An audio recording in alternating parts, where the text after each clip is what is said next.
आपके साथ श्वेता श्रीवास्तव, आपकी पसंदीदा चैनल टाइम्स ऑन भारत पर आपका स्वागत है। और अब वक्त है दिन की पहली डिबेट का। आज हम बात करेंगे संभल हिंसा और उसके मास्टरमाइंड पर लगातार कस रहे शिकंजे की। आपको याद होगा वो काला दिन 24 नवंबर 2024, जिस दिन संभल के विवादित ढांचे का सर्वे होना था। सर्वे टीम मौके पर पहुंच चुकी थी और पुलिस का भारी अमला भी वहां पर तैनात था। तभी अचानक वहां उपद्रवियों की भारी भीड़ जुटती है और वो पुलिस टीम पर हमला कर देती है। इलाके में दंगा फसाद शुरू हो जाता है। अटैक में कई पुलिस अधिकारी और कांस्टेबल जख्मी हो जाते हैं और फिर जांच में धीरे धीरे इस पूरी साजिश का पर्दाफाश होने लगता है कि कैसे संभल को सुलगाया गया। उसके मास्टरमाइंड के नाम एक एक करके दुनिया के सामने आने लगते हैं और इस लिस्ट में संभल से एसपी सांसद जियाउर रहमान बर्क का नाम भी सबसे ऊपर है। आरोप देखिए ये है कि दंगे वाले दिन वो पल पल की जानकारी ले रहे थे, लोगों को किसी और के जरिए भड़काने की पूरी साजिश रच रहे थे। मस्जिद के सदर जफर अली ने अपने कबूलनामे में एसपी सांसद को बेनकाब कर दिया है। दंगे की जांच कर एसआईटी की केस डायरी में पूरी बात का खुलासा हुआ और अब पुलिस के सामने पेश होने की बारी एसपी सांसद जियाउर रहमान बर्क की है। पुलिस के सवालों से उनका सामना होने वाला है और इस मसले पर बात करने के लिए हमारे साथ गेस्ट भी स्टूडियो में मौजूद होंगे। उनका आपसे परिचय भी कराऊंगी, लेकिन इस मामले से जुड़ी सबसे पहले जो बड़ी खबर सामने आ रही है वो आपको बता देते हैं। आज के दिन को लेकर संभल हिंसा से जुड़ी बड़ी खबर इस वक्त ही ये है कि थोड़ी देर बाद एसपी सांसद बर्क का एसआईटी के सवालों से सामना होगा, क्योंकि सुबह 10 बजे का ही वक्त है जब पूछताछ के लिए कोतवाली संभल में बुलाया गया है। एसआईटी संभल से समाजवादी पार्टी के सांसद जियाउर रहमान बर्क का बयान दर्ज करेगी। बता दें कि संभल हिंसा की साजिश रचने का बर्क पर गंभीर आरोप लगा है और इस मामले में उनकी भूमिका संदिग्ध है। जानकारी के मुताबिक एसआईटी ने सांसद को उनके दिल्ली स्थित आवास पर BNSS 35 के अंतर्गत नोटिस तामील करवाया था और उन्होंने खुद बयान दर्ज करवाने के लिए 8 अप्रैल का जो दिन है वो मुकर्रर करवाया था और आज 10 बजे अब ये पूछताछ यानी कि थोड़ी देर में अब बस शुरू होने वाली है। तो एसआईटी आज सांसद जियाउर रहमान बर्क से पूछताछ करने वाली है। उनके दिल्ली स्थित आवास पर नोटिस दिया गया था। तब 24 नवंबर को जो हिंसा हुई थी उस मामले में इनकी भूमिका की जांच दरअसल हो रही है। एसआईटी बर्क से कई सवालों के जवाब जानना चाहती है। इस हिंसा के मुकदमे में बर्क का नाम भी शामिल है। दरअसल जफर अली को गिरफ्तार जब किया गया था, जफर अली जामा मस्जिद कमेटी के सदस्य हैं। पूछताछ के दौरान जफर अली ने एसआईटी को बताया कि एसपी सांसद जियाउर रहमान बर्क भी इस हिंसा में शामिल थे। इसके बाद पुलिस ने अपनी रिपोर्ट में लिखा कि 24 नवंबर की हिंसा जफर अली और जियाउर रहमान बर्क की साजिश थी और इसी से जुड़े हुए जो सवाल है वो आज जियाउर रहमान बर्क से पूछे जाएंगे और सवाल कई सारे होंगे। सवाल इसको लेकर के भी किया जाएगा कि क्या 22 तारीख को फोन करके जफर अली को यह समझाया गया था कि सर्वे को रोकने के लिए क्या कदम उठाने हैं, कैसे भीड़ इकट्ठी करनी है। ये तमाम आरोप लगे हुए हैं एसपी सांसद के ऊपर।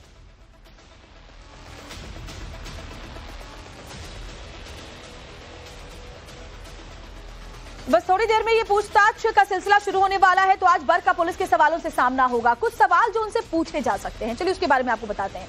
तो सवाल ये हो सकता है कि जैसे 24 नवंबर को जब हिंसा हुई, जियाउर रहमान बर्क उस वक्त कहां पर थे? जियाउर रहमान बर्क संभल से बाहर अगर थे तो बाहर क्यों गए थे उस हिंसा के दिन जब सर्वे होने वाला था? संभल से बाहर का जो कार्यक्रम था उनका वो सरकारी था, गैर सरकारी था, पहले से तय था या फिर अचानक बना था? हिंसा से पहले जफर अली से फोन जब किया गया, जैसा कि आरोप लगाया गया जफर अली की तरफ से, तो फोन पर क्या निर्देश दिए गए, फोन पर क्या बात हुई थी? सर्वे से पहले भीड़ को इकट्ठा करने का मैसेज आखिर क्यों दिया गया? बर्क ने अपने पीआरओ के नंबर पर क्यों कॉल करवाई, अपने खुद के फोन पर क्यों नहीं बात करवाई? हिंसा के बाद जफर अली से फोन पर क्या बात हुई, ये भी जानने की कोशिश होगी। इसके अलावा शारिक साठा मुल्ला अफरोज से क्या कनेक्शन है? ये तमाम जो सवाल हैं वो उनके सामने आज रखे जाएंगे। तो बड़ी खबर आपको बता रहे हैं, आज जब थोड़ी देर में सवालों का सामना करना होगा स्पेशल इन्वेस्टिगेटिव टीम के सामने, अब जियाउर रहमान पेश होंगे और सवालों के जवाब देंगे। यानी कि ये जो पूरा का पूरा हिंसा का मामला है वो धीरे धीरे देखिए कैसे समाजवादी पार्टी से जुड़ता हुआ नजर आ रहा है। हालांकि समाजवादी पार्टी लगातार इसको लेकर के भारतीय जनता पार्टी पर आरोप लगाती रही, जानबूझकर साजिश रचने के आरोप लगाए गए, लेकिन अब जब सच्चाई सामने आ रही है तो एक एक राज फाश हो रहा है और एक एक सच्चाई सामने आ रही है ये बताने के लिए कि कैसे इस पूरी हिंसा का मास्टरमाइंड एसपी सांसद को बताया जा रहा है। आपको भी बताते हैं कि सांसद जियाउर रहमान बर्क से जब पूछताछ होगी तो कौन कौन से सवाल सामने रखे जाएंगे। और देखिए खास मेहमानों का जो बड़ा पैनल है वो इस वक्त मेरे साथ जुड़े हुए हैं। एसएन सिंह हमारे साथ प्रवक्ता बीजेपी से वो स्टूडियो में मौजूद है। सर स्वागत है आपका। आचार्य शैलेश तिवारी हिंदू धर्मगुरु हमारे साथ जुड़े हुए हैं। आपका भी स्वागत है आचार्य जी। अवधेश प्रसाद वरिष्ठ पत्रकार हैं, वो हमारे साथ जुड़े हुए। अवधेश जी स्वागत है। अशोक यादव प्रवक्ता है समाजवादी पार्टी के, वो हमारे साथ हैं। कामरान मलिक मुस्लिम स्कॉलर है, सर आपका भी स्वागत है। सबसे पहले अशोक जी आपके पास आऊंगी। अब धीरे धीरे तो देखिए एकदम बात साफ हो रही है, समाजवादी पार्टी पर आरोप लग रहे हैं कि वही इस पूरी हिंसा के पीछे थी, क्योंकि जियाउर रहमान बर्क जिसके लिए लगातार आप लोग आवाज उठाते रहे, आपने कहा ये पूरी साजिश भारतीय जनता पार्टी की है। अब तो सब साफ हो गया। जफर अली तो बता रहे हैं कि भाई फोन करके पहले ही बता दिया गया था कि भीड़ इकट्ठी करो, हिंसा करो। आप क्या कहेंगे? देखिए, एक बड़ी पुरानी शेर है कि लश्कर भी तुम्हारा, सरदार भी तुम्हारा, तुम झूठ को सच लिख दो, अखबार भी तुम। अच्छा, तो ये सरकार इनकी है और लगातार माननीय सुप्रीम कोर्ट से इनको डांट फटकार भी पड़ रही इसी झूठ को सच बनाने के लिए। तो सरकार की नीयत क्या है? सरकार की नीयत है कि हमारे सांसद को बदनाम करो। अरे जांच चल रही है, हम जांच में जफर अली है, उन्होंने ये बातें सामने रखी हैं। जी बिल्कुल, सब झूठ बोल रहे हैं। आपने पुरानी फिल्मों में देखा होगा कि जब गुंडों का गिरोह किसी का अपहरण, किसी को बयान देना होता कोर्ट में ना, तो गुंडों बुरे उसके घर के किसी परिवार को सदस्य को गिरफ्तार कर लेता है, फोन कॉल करता, थ्रेट कॉल। ऐसे बोलना नहीं तो मतलब जो गवाही दे रहा है वो झूठा है, जो पुलिस कार्रवाई कर रही है वो झूठी है, जिस न्यायालय में सुनवाई हो रही है वहां सब गलत हो रहा है, सरकार गलत है। मतलब दूध का दूल्हा तो सिर्फ एक ही है, जियाउर रहमान बर्क, है ना? नहीं, देखिए, न्यायालय की बात मैं नहीं कर रहा हूँ, लेकिन जो उत्तर प्रदेश सरकार में जो माफिया बैठे हैं, उन माफिया बैठे कि नहीं उत्तर प्रदेश सरकार में? तो डीजीपी साहब ने स्वीकार किया है, उत्तर प्रदेश के डीजीपी साहब ने ऑन कैमरा स्वीकार किया कि उत्तर प्रदेश सरकार में माफिया बैठे हैं। कैसी बातें कर रहे हैं? सरकार में माफिया बैठे, सुन लीजिए, जो सरकार में माफिया बैठे हैं, ये माफिया का काम यही है, लोगों को भड़काओ, लोगों को धड़काओ, उनसे फर्जी बयान लो, उनको डराओ, उनको पुलिस से डराओ, ईडी से डराओ। एसएन सिंह जी, उत्तर प्रदेश सरकार में माफिया बैठे हैं, वही करवा रहे हैं। श्वेता जी देखिए, बड़ा देसी कहावत है, और देसी कहावत हमको लगता है समाजवादी पार्टी को ज्यादा समझ में आएगा। देसी कहावत में कहा जाता है कि चोर का शोर कैसा और सांझ को आंच कैसा। अगर कोई चोरी है, सब लोग जानते हैं कि जहां जहां समाजवादी पार्टी वहां गुंडई जरूर होगी। समाजवादी पार्टी का नेता अगर गुंडई ना करे, वही तो पहले पदवी दी गई थी ना, उपाधि दिया गया था समाजवादी पार्टी को कि जिस गाड़ी में सपा का झंडा समझो वहां बैठा है गुंडा। तो समाजवादी पार्टी का तो ये चरित्र रहा है कि वो ऐसे कार्य करेंगे, पहली बात। दूसरी बात, ये संस्थाओं पर विश्वास नहीं करते हैं, हल्ला बोल का नारा देते हैं, जो जमीन सरकारी है वो जमीन हमारी है का नारा देते हैं। तो ये आदत पड़ी थी श्वेता जी, इस आदत के चलते वो थोड़ा सा भूल गए थे कि समाजवादी पार्टी की सरकार नहीं, भारतीय जनता पार्टी की सरकार आई है। और जो बयान दर्ज कराया जा रहा है वो एसआईटी दर्ज कर रही है, कोर्ट के सामने भी दर्ज होगा, लेकिन समाजवादी पार्टी मानने के लिए तैयार नहीं होगी। इसीलिए कहा जाता कि जैसे मछली का और पानी का संबंध होता है, बिना पानी के मछली रह नहीं सकती है, उसी तरह समाजवादी पार्टी बिना अपराध के रह नहीं सकती है। आज समाजवादी पार्टी ये कहने में गुरेज कर रही, उसको तो कह देना चाहिए कि मेरा उस सांसद से कोई वास्ता नहीं है, जो अपराधी है, अगर वो सांसद हो भी तो अपराधी है मानने में क्या दिक्कत है? अशोक जी अब क्या कहेंगे? अब अगर पूछताछ में और भी बातें सामने आती हैं, गिरफ्तारी की तलवार भी लटक रही है, एक्शन अगर होता है, भूमिका अगर पूरी तरह से साफ हो जाती है, तब भी यही कहेंगे कि नहीं भाई उन्होंने कुछ नहीं किया? क्योंकि आप तो एकदम से पत्थरबाजों के हमदर्द बन गए, आप तो मुआवजा देने पहुंच गए, मिलने पहुंच गए, पूरी तरह से खड़े रहे हिंसा जिन्होंने की उसके साथ। अब क्या कहेंगे जब जियाउर रहमान बर्क के ऊपर गिरफ्तारी की तलवार लटक रही है? श्वेता जी एक और जोड़ दीजिएगा, एक ऑडियो रिकॉर्डिंग आई है, वो ऑडियो रिकॉर्डिंग अशोक यादव जी की है या जियाउर रहमान बर्क की है? अशोक जी इसको जरूर क्लियर करेंगे। और ऑडियो रिकॉर्डिंग को साक्ष्य के तौर पे मानते हैं कि नहीं मानते, या कोर्ट भी गलत है इनके लिए? जवाब दीजिए अशोक जी, फिर मैं आती हूँ बाकी में। देखिए श्वेता जी, मैं यही कह रहा था कि हमारे सांसद जी ने एसआईटी को पूरा सहयोग करने का वादा किया है और न्यायपालिका में हमें पूरा भरोसा है। न्यायालय से लेकर एसआईटी से लेकर जहां भी हमको बुलाया जाएगा हमारे सांसद को, वो सांसद उपस्थित रहेंगे और अपने जो न्यायिक तरीके से भी नहीं है, उपस्थित तो रहना ही पड़ेगा, इतनी बड़ी हिंसा हुई है। लेकिन अच्छा, दूसरी बात अभी हमारे एसएन भाई कह रहे थे, अभी कितना दिन हुआ जो करणी सेना के गुंडे योगी सरकार के सह पर हमारे सांसद के ऊपर हमले करने गए थे बुलडोजर लेकर के, उन गुंडे के ऊपर कोई कार्रवाई हुई कि नहीं भाई साहब? और अभी ये गुंडा और मुख्यमंत्री जी के बिरादरी से संबंधित प्रयागराज में दंगा भड़काने के लिए जो भी करेगा, देखिए यहाँ लड़ाई की बात नहीं है। प्रदेश में श्वेता जी इनको जवाब दीजिए, होता क्या समाजवादी पार्टी की नीति में ही खोट है। समाजवादी पार्टी अपराधी को भी जाति की तरह से देखती है, मत मजाक के हिसाब से कार्य करती है। भारतीय जनता पार्टी की सरकार में 65,000 दंगाइयों पर कार्रवाई, 65,000 गुंडों पर कार्रवाई और सभी धर्म जाति बार-बार के लोग हैं। 65,000 जाति 5 अधिकारी ठीक है। अवधेश जी, ठीक है, जफर अली सदर जो मस्जिद के हैं उन्होंने जो आरोप लगाए हैं, अवधेश जी, उससे ये बात साफ हो गई है कि इस पूरे दंगे का जो इशारा था वो जियाउर रहमान बर्क की तरफ से दिया गया और सीधे सीधे इसका जो कनेक्शन है समाजवादी पार्टी से जुड़ता हुआ नजर आ रहा है। समाजवादी पार्टी के कार्यकाल में क्या क्या हुआ उससे हम सब वाकिफ है, आप भी वरिष्ठ पत्रकार हैं, तमाम आपके पास लिस्ट है उन दंगों की, वो हिसाब जो लिए गए वो सब कुछ सामने है। ऐसे में आप क्या कहेंगे, मतलब वोट बैंक के लिए ये पार्टियां कुछ भी कर गुजरने पर उतारू हैं? नहीं, बर्क वहां सांसद थोड़े हैं, ये तो पूरा परिवार संभल के मालिक रहे। जैसे चाहते थे संभल वैसे ही चलता था। वहां पुलिस प्रशासन किसी अधिकारी की कोई हैसियत नहीं। आपने सभी टेलीविजन चैनलों ने खबर दिखाया और ये प्रमाणित भी हुआ कि उनके मोहल्ले से लेकर हर प्रभावी मोहल्ले में तो बिजली के मीटर भी लेने की आवश्यकता नहीं थी। कटिया लगा दो और किसी की हैसियत नहीं थी कि घुस के मीटर की जांच करे। उधर जो मस्जिदें थी वहां से बिजली की सप्लाई हो रही थी बाजाबता जो है पूरे मोहल्ले में। तो जब शफीकुर रहमान बर्क साहब थे तब चाहिए सुनिए। अरे भाई ऐसा है कहा तो फोन पर ये भी किया गया जफर अली को कि भाई अगर सर्वे हो गया तो हमारी किरकिरी होगी। अब इससे आप समझिए कि कैसा रसूख वहां पर था, बिल्कुल अलग हालात है। सत्ता बदलती है ना, समस्या वही रही है सब। आप खुद जानते हैं अशोक यादव जी, आपको इसका सपोर्ट करना चाहिए कि जिस आदमी के पास इतने मतलब बिजली के खर्च है उसका बिजली का बिल नहीं आ रहा है सालों से। अवैध कब्जे, बिजली का बिल नहीं आ रहा है, आप फोन करके कह रहे भीड़ इकट्ठी करो। अब तो सब कुछ साफ हो रहा है। बाकी जो बड़ी खबर आ रही है वो पहले आपको बताते हैं। संभल केस में जो सरकारी वकील है उन्होंने जफर अली और बर्क के बारे में क्या कुछ बताया था वो एक बार पहले सुन लेते हैं। आती अवधेश जी, वो एक बार सुन लेते हैं, फिर जवाब लेंगे सपा नेता से भी।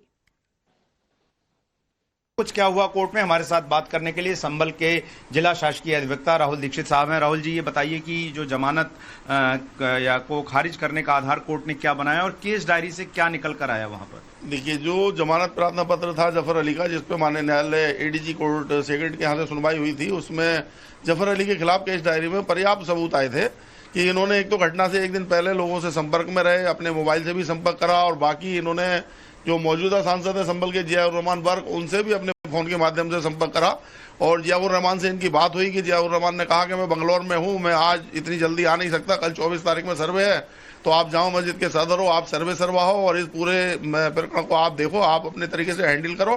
तो ये लोगों के संपर्क में रहे और उन्होंने भीड़ जुटाने का प्रयास करा और ये 24 तारीख की जो घटना हुई थी वो इसमें ये पूरी तरीके से ये और मौजूदा सांसद संलिप्त रहे। क्या ये भी लिखा गया कि किस जरिए से संपर्क हुआ, व्हाट्सएप के जरिए से? क्या फोन से इन्होंने लोगों से संपर्क करा है और जो आसपास के क्षेत्र है वहां घूम घूम के भी इन्होंने संपर्क करा। फोन के माध्यम से ज्यादा इनका संपर्क हुआ है लोगों से। फोन इनका जमा कर लिया था आईओ ने, जो विवेचक है उन्होंने, और फोन की इनकी जो कार्ड डिटेल वगैरह निकलवाई। कामरान जी, आपका रुख करूंगी मैं। अब तो ये बात बिल्कुल साफ हो रही है कि एसपी सांसद ने भीड़ इकट्ठी करने के लिए कहा, एसपी सांसद के इशारे पर वहां पर हिंसा हुई। क्या आप इस बात को स्वीकार करेंगे कि राजनीतिक पार्टियां जो कुछ हैं वो मुसलमानों के कंधे पर बंदूक चला रही हैं रखकर और इसीलिए मुस्लिम धर्म को इससे सबसे ज्यादा नुकसान हो रहा है? स्वीकार करेंगे इससे?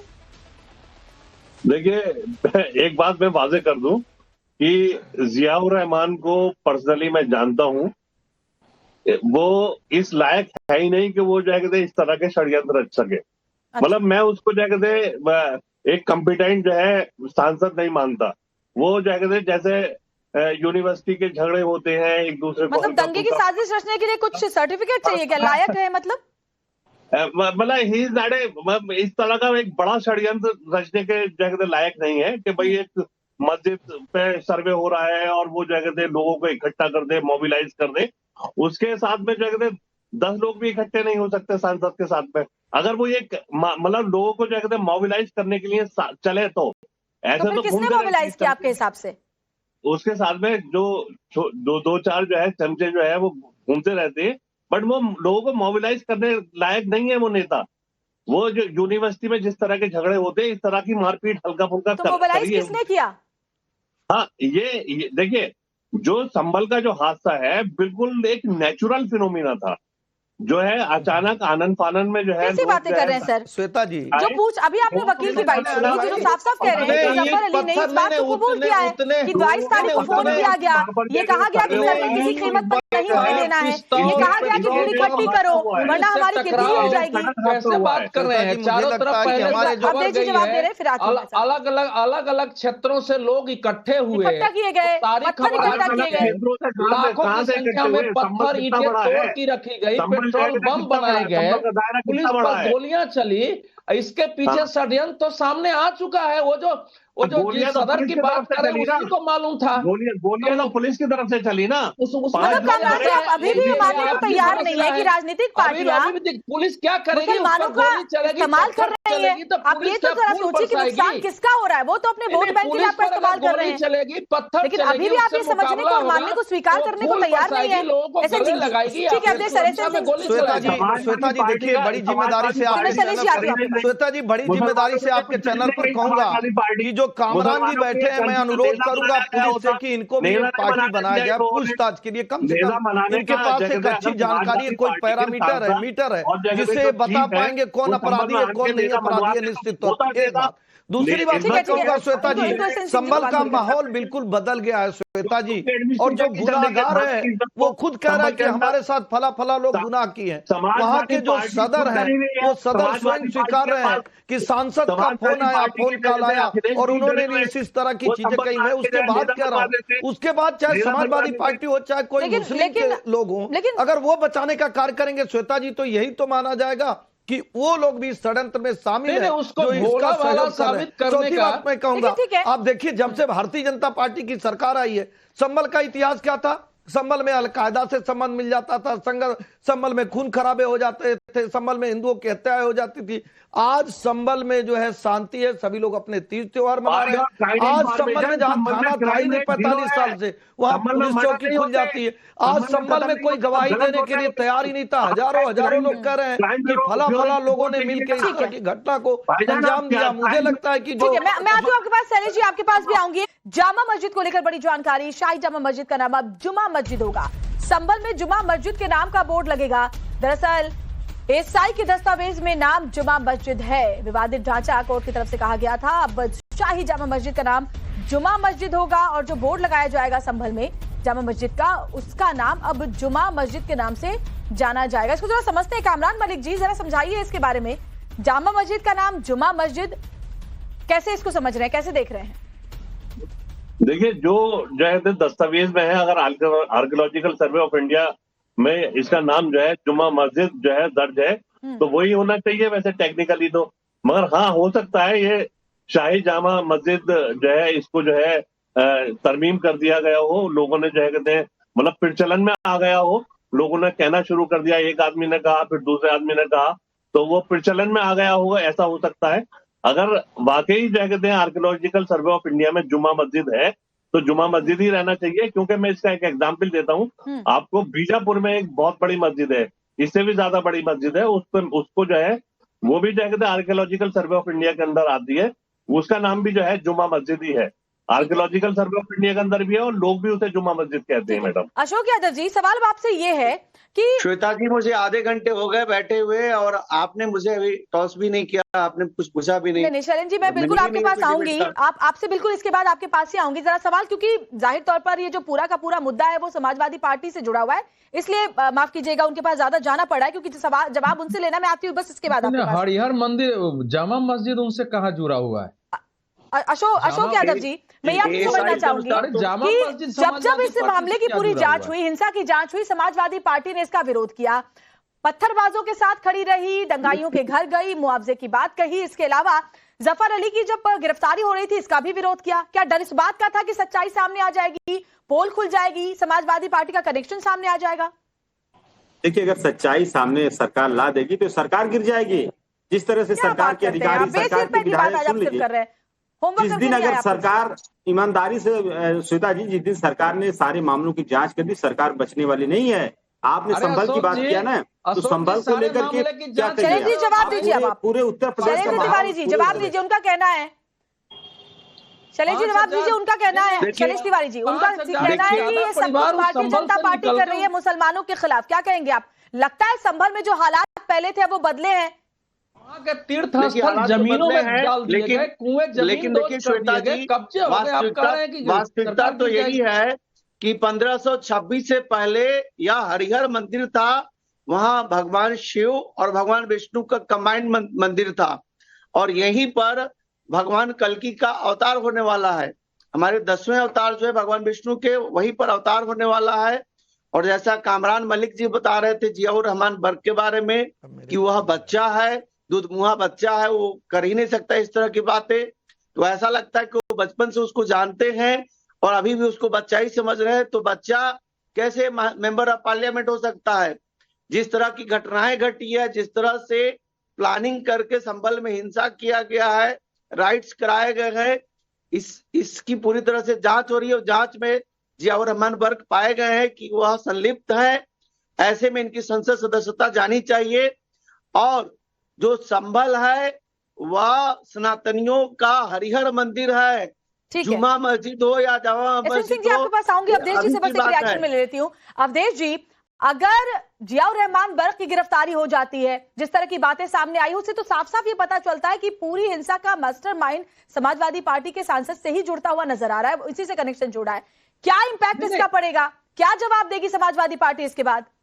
नहीं, गिरफ्तारी होना नहीं होना, सजा होनी अलग बात है। संभल शहर में उस परिवार के बगैर हिंसा हो ही नहीं सकती है। बिल्कुल 5000 हिंदू वहां से पलायन किए हैं। 172 उस समय का FIR था, उसमें देखिए ना किसके किसके नाम है। 1978 से लेकर 93 तक कूद पड़े। ये चुपचाप ये आदमी ने आप ये चुपचाप ये बोलते हैं, ये चुपचाप दूसरा इनको सुने और दूसरा बोलेगा तो बोलते हैं उसको बच्चा साबित कर रहे हैं कि भोला आदमी है। वो खड़ा होकर बयान दे रहा है, वह सदर को ऑर्डर कर रहा है कि यहाँ ऐसे काम करना है प्लान किया और उसके बारे में ये बीच में आके बोलते हैं और आप लोग वर्सेस लगाते हो। भाई सफीकुर रहमान बर्क से लेके इस परिवार ने वहाँ भूमि ग्रैबिंग में, वहाँ दंगे कराने में, वहाँ अपराध कराने में, सब में इसकी भूमिका रही है। और ऐसे पार्टी को सांसद बना दिया है आपने और ये कह रहे हैं कि जुम्मा मस्जिद है। भाजपा की जो लैंग्वेज बोलते हो ना, नहीं, और आप किसकी लैंग्वेज बोल रहे हो? नहीं, आपकी लैंग्वेज क्या है? आप एक सांसद को बच्चा साबित कर रहे हो और टीवी पर आप बैठे हुए हैं। मलिक जी, कैसी बातें आप कर रहे हैं जी? वो संभल जहाँ तूती बर्क परिवार की बोलती रही, इसके पिछले जनरेशन से भी वहाँ किसी को कुछ करने की इजाजत नहीं थी। हिंदू मंदिरों पर ताले लटके हुए थे, पलायन करने को हिंदू समुदाय मजबूर था। अब जब वहाँ हालात बदले हैं तो बहुत दर्द हो रहा है। अब जब सच्चाई समाजवादी पार्टी के सामने आ रही है तो बहुत तकलीफ हो रही है। देखिए श्वेता जी, संभल तो कोई चीज ही नहीं था, वो तो बाबा साहब के। आप सुनिए कामरान जी, सुनिए आपका समय समाप्त हो गया, वैसे भी आपका समय समाप्त हो गया, सुनने वाला नहीं। कामरान जी सुनिए, संभल तो कोई था नहीं। संभल जो है वो समाजवादी पार्टी के पापों का प्रतिफल है। बाबा साहब के नाम पे भीमनगर एक जिला रखा गया था जिसको जो है गलत करके और समाजवादी पार्टी ने तुष्टिकरण के नाम पे संभल रख दिया। अगर आप चले जाएंगे सतयुग में तो सत्यव्रत के नाम से जाना जाता था, और अगर आप वेदों में चले जाएंगे तो भी ये मान के चलेंगे कि कलयुग में जो कल्कि का अवतार होगा वो संभल में होगा। तो संभल का तो जो संबंध है वो हमेशा से भारत से रहा है, सनातन से रहा है, सतयुग से रहा है और सत्यव्रत से रहा है। तो संभल तो कुछ था ही नहीं, पहली बात। दूसरी बात, हमारे मित्र को मैं तो आदरणीय अखिलेश जी, अवधेश जी की बात को आगे बढ़ाऊंगा कि सही बात है कि संभल एक ऐसा जगह था जहां कहा जाता था इलाका चलता है बर्क साहब का। श्वेता जी, ऐसा इलाका था कि कोई थाने पुलिस में जा नहीं सकता है, कप्तान के पास जा नहीं सकता है, जिलाधिकारी के पास जा नहीं सकता है। जो बड़े बर्क साहब थे उनके यहाँ दरबार लगता था। संभल में होली के 2 दिन पहले लगभग 200 हिंदुओं की हत्या कर दी जाती है, 42 रस्तोगी परिवार चला जाता है। और वो संभल जो भगवान के नाम से जाना जाता था, वो संभल जो पृथ्वीराज जी का संभल था, वहां पर भारतीय जनता पार्टी पर आरोप लगाते हैं हिंदुओं की जो स्थिति, बिल्कुल हिंदुओं की जो स्थिति संभल में रही है, समाजवादी पार्टी ने हमेशा अपने मुंह में रखी। मंदिरों में ताले लटके रहे, समाजवादी पार्टी ने सिर्फ अपने वोट बैंक के लिए मंदिरों के ताले खुलवाने की कभी सोची तक नहीं। पलायन करते रहे, हिंदुओं पर जुल्म होते रहे, समाजवादी पार्टी सिर्फ तुष्टीकरण की राजनीति करती रही। अब दर्द हो रहा है, जब माफियाओं पर बुलडोजर एक्शन होता है तब दर्द होता है, जब मंदिरों के दरवाजे में शोभा यात्रा निकालती है तब दर्द होता है, जब पुलिस चौकियां बनती है तब आपको तकलीफ होती है। और आप कहते हैं भारतीय जनता पार्टी कर रही है। श्वेता जी 10 में आप दिखाऊंगा जिसमें ये मुस्लिम इलाका के नाम पर देख रही उसको। भगवान राम के नाम पर लूट मचाया, माँ गंगा के नाम पर लूट मचाया, सनातन के नाम पर लूट मचाया। तो ले रहे हैं, आपने किसी को छोड़ा क्या? आप तो हवा में उड़ गए, छोड़ा क्या आपने? भैया आपको लग रहा है ना कि राम के नाम पे बहुत कुछ हो रहा है। राम को आप छोड़ तो कहते थे राम माँ है ही नहीं गंगा को है, छोड़ रामायण है ही देते, नहीं है, देश को छोड़ रामायण की देते, पुस्तकें जिसका कौन नाम लेके जलवाता आप था? दुकान आपके चलाते राष्ट्रीय हैं, महासचिव, उन्हीं तो की कम से पॉकेट कम मार रहे राम हैं का पीछे नाम से, तो ले रहे हैं। जिसकी 700 नाम लेके दंगे अपनी कराने दुकान वाले चला उत्तर रहे प्रदेश में हैं, समाजवादी उन्हीं की पार्टी पॉकेट के मारी लोग कर रहे संबंध हैं। तो छोड़ दीजिए, भगवान राम के नाम पे उन्हीं की पॉकेट मारी कर रहे हैं। शैलेश माँ जी, गंगा के नाम पे आचार्य दुकान चला रहे हैं, उन्हीं की पॉकेट हिंदुओं मारी की कर रहे स्थिति ये हैं। थी कि हिंदुओं को सनातन के नाम पे मंदिरों में दुकान पूजा चला करने की रहे हैं, इजाजत नहीं ऐसा थी। हिंदुओं की ये स्थिति थी कि वो पलायन को मजबूर थे, वो अपनी मर्जी से कुछ नहीं कर सकते थे, और ये सालों तक चलता रहा है। समाजवादी पार्टी ने हमेशा आंखें मूंद कर रखी। अब जब हालात बदले हैं तो फिर सवाल सरकार पर, मौजूदा सरकार पर समाजवादी पार्टी उठा रही है। श्वेता जी, आपने देखा कैसे हनुमान मंदिर को घेर करके मुस्लिम समुदाय के लोगों ने 40 वर्षों तक बंद रखा। यही शफीकुर रहमान है जिन्होंने 1978 में दंगे करवाए और वहां के सारे हिंदुओं को पलायन करना पड़ा। आज जिस तरह कामरान जी बोल रहे हैं कि शफीकुर रहमान का बेटा जियाउर रहमान जो है वह बच्चा है, वह बच्चा नहीं है, उसे जेल जाना चाहिए और उसकी संसदी जो है समाप्त होनी चाहिए। ऐसे लोग जो दंगे करवाते हैं हिंदू मुस्लिम में और हिंसा भड़कवाते हैं, पुलिस के ऊपर इन लोगों ने हमले किए, ऐसे व्यक्ति की संसदी जाना चाहिए और कामरान जी के ऊपर भी जांच करना चाहिए कि क्या ये जियाउर रहमान के साथ ये भी क्या उस दंगे में उनके साथ थे क्या, इनकी भी मोबाइल जांच हो करके और ये कहाँ थे, क्या स्थिति, इनको जांच करनी चाहिए। क्योंकि ये अपराधी को जिस तरह से रक्षण देने की बात है उसको बच्चा बता रहे हैं, यह निश्चित तौर पर गलत है। बीजेपी प्रदेश की जनता को जिसने भारतीय जनता पार्टी की सरकार बनाई, श्वेता जी, नहीं तो आज हम डिस्कशन नहीं कर पाते। अवधेश जी, जो बातें सामने आई हैं, ठीक है, अवधेश जी जो बातें सामने आई हैं, जफर अली ने जो पूछताछ की प्रदेश की जनता ने माहौल बदला, संभल का माहौल बदला। अवधेश जी जो बातें सामने आई हैं वो बहुत चौंकाने वाली है। जो पॉइंट सामने आए हैं पूछताछ में, जफर अली ने जो बातें सामने रखी उसके एक एक पॉइंट्स हमारे पास है जो बहुत चौंकाने वाली है। जरा सोचिए कि बर्क ने कहा किसी हाल में सर्वे नहीं होने दिया जाएगा। बर्क ने कहा कि भीड़ इकट्ठी करो, हिंसा से पहले और बाद में पल पल की जानकारी लेते रहे, प्रेस कॉन्फ्रेंस करने का दबाव बनाया, प्रेस कॉन्फ्रेंस करके लोगों को भड़काने का दबाव बनाया, पुलिस पर फायरिंग करने का आरोप लगाने को कहा था। मतलब ये पूरी की पूरी जो साजिश है, स्क्रिप्ट है दंगे की, वो एसपी सांसद की तरफ से लिखी गई और उसके बाद भी समाजवादी पार्टी के जो नेता हैं वो खड़े रहे, आगे दंगाइयों के हित में खड़े रहे। अरे भाई, जो मस्जिद के सदर है वो सदर उनके नौकरी करते हैं ना, उनके नौकर हैं वो। मस्जिद थोड़े उस संभल शहर में बगैर उनके संभव ही नहीं है। और ये एक तो सुनिए भाई, एक तो मैं पूरे 1 घंटे से हूँ, एक बार मुझे बात नहीं पूरी करने देगी, इस प्रकार से डिबेट नहीं हो सकता। बोलिए बोलिए अवधेश जी। मैं पहली बार अपने जीवन में बैठा हुआ हूँ, ये कमरान मल्लिक हर के बीच में बोलते हैं, इनकी बात शांति से हो जाती है। अबे अगर बैठे हैं, अगर उस परिवार से इनका व्यक्तिगत रिश्ता है, डिफेंड करने बैठे हैं, तो इनके बारे में जांच तो करानी पड़ेगी कि भाई कौन आदमी है ये, इसमें कोई दो मत नहीं। देखिए, संभल की हिंसा के बाद जितनी घटनाएं हैं उसके पहले की सामने आ गई है, उससे स्पष्ट है कि बगैर सांसद बर्क की भूमिका के उतनी बड़ी तैयारी संभव ही नहीं थी, उतने संसाधन आ ही नहीं सकते थे, उतने लोग जिले भर से और जिले के बाहर से इकट्ठे हो ही नहीं सकते थे, ये संभव ही नहीं था। और संभल में, अरे सुनिए, ये बीच में फिर बोल रहे हैं, ये बीच में आप देखो, आप बोलते हो तो कोई बोला नहीं है यार, कैसे आदमी हो आप कमरान मल्लिक जी? आपको इस्लामिक स्कॉलर बना के बैठाया गया, थोड़ा इस्लाम का भी इज्जत रखो, आप इस्लाम का इज्जत रखो, दूसरे को बोलने दो।